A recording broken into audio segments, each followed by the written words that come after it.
Okay, so the next type of circuit we're going to talk about is a parallel circuit, when we have resistors that are really connected in parallel. A parallel circuit describes two or more components of a circuit that provides separate conducting paths for current because components are connected across common points or junctions.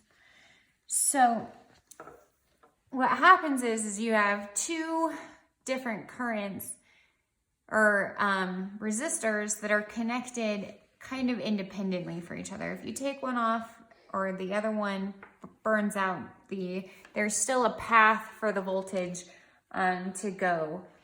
So you can see you have this picture here. We have our light bulbs connected in parallel. When you look at these, each of these light bulbs has a separate path from the other to the battery. So to draw in the circuit diagram for that image, we're going to start with our positive battery end. Now, I think it's easier to so you come out like this with a common wire. Here's my junction. Here's my first light bulb. Here comes my second light bulb. And then they share a junction this way that goes back to the negative end of our battery terminal. So we would have some sort of potential difference here. We've got R1 and R2. So this would be the junction. If we took this one out, we would still have a path. If we took out R2, R1 would still have a path and be lit. Unlike with the series, these don't need each other to both be working in order for the voltage or the current to flow. So due to the arrangement of the resistors, we see that the top end of each bulb is connected to the positive terminal and the bottom end of each bulb is connected to the negative terminal of the battery. What does this tell us? This tells us specifically that the potential difference across each of these bulbs is equal. So the potential difference across each bulb is equal.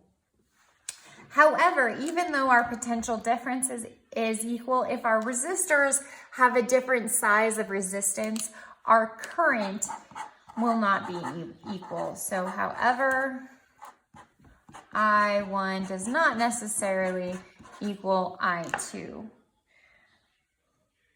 Okay.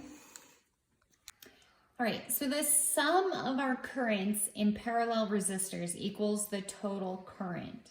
So here we have current coming around, and what happens is part of our current goes through resistor 1 and the other part goes through resistor 2, and then they come back around and we have our total current here.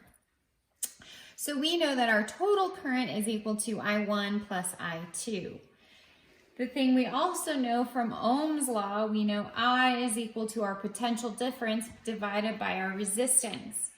So we have so if we substitute this in, and we know that our total potential difference is the same across all, for the whole circuit as it is across both of these two resistors, we know that our total voltage divided by our equivalent resistance is equal to our total voltage divided by resistance 1 plus the total voltage divided by resistance 2, once we've substituted everything in.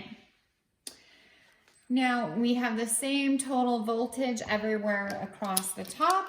We can get rid of those since it's on both sides of the equation, and we're left with 1 over our equivalent resistance is equal to 1 over resistor 1 plus 1 over resistance 2. Therefore, we're left with this formula. Resistors in parallel are equal to this reciprocal relationship. So no matter how many resistors you have, you just keep adding them in this reciprocal relationship. All right, so this table is a way for us to review what we've done so far. Here we have our circuit diagram for series and parallel circuits. the series, you draw them in line. When we've got them in parallel, they form this box where you can see they have a junction at either end. The current for resistors in series is the same for every resistance. The current in is the same going out. So we know that the current 1 is equal to current 2 and so on. In a parallel circuit, our total current is equal to the sum of the currents going through each resistor. So it's I1 plus I2 and on. The potential difference for a series circuit, it's the opposite of what it is for parallel. Instead of it being the same, all the potential differences now add for series. So we know the total potential difference is equal to the potential difference across each individual resistor. For a parallel circuit, we know that our total potential difference is the same in each resistor. So the voltage across this resistor is equal to the voltage across this resistor, which is equal to our total voltage. Equivalent resistance for a series circuit, once again, we're just adding our individual resistances. For a parallel circuit, we're adding the reciprocal sum of resistances. So our equivalent resistance is equal to 1 over equivalent resistance is equal to 1 over R1 plus 1 over R2 plus 1 over R3 and so on. We're going to go in and actually solve for equivalent resistance in parallel circuits, and you're going to see how we're going to work with this. You might need to pause the video now. Okay, so by now we should be on problem number 10, the example. We have a 9-volt battery connected to 4 resistors in parallel of strengths 2, 4, 5, and 7. We're going to find the equivalent resistance for the circuit and then the total current using that equivalent resistance. So to find the equivalent resistance, we know that it's a reciprocal relationship.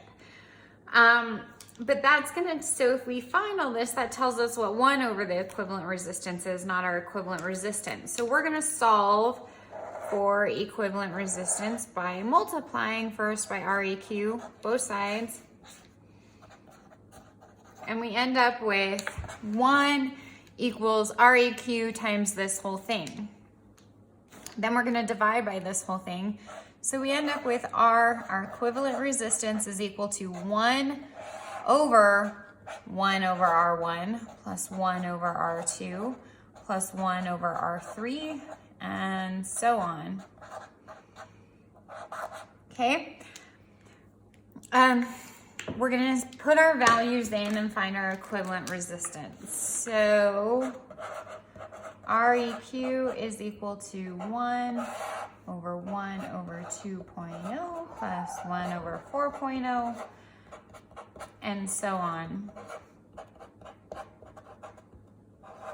Now you can do all of this in your calculator, but when you do so, you need to be a little careful. Okay, so zoom in on my calculator.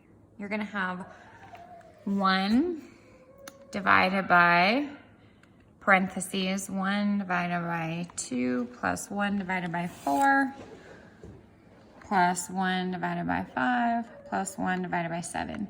Close your parentheses. You want to make sure that you have that bottom in parentheses, or it's gonna do things all crazy, so that when you end up with is 0.92 ohms. So our equivalent resistance is 0.92 ohms. Okay, so now that we have our equivalent resistance for our whole circuit, we're going to use that to find our total current. So we know that total current is equal to our potential difference divided by our equivalent resistance. So we're going to have 9 volts divided by 0.92 ohms. That gives us, when you put that in your calculator, that gives us a total current for the entire circuit of 9.8 amps.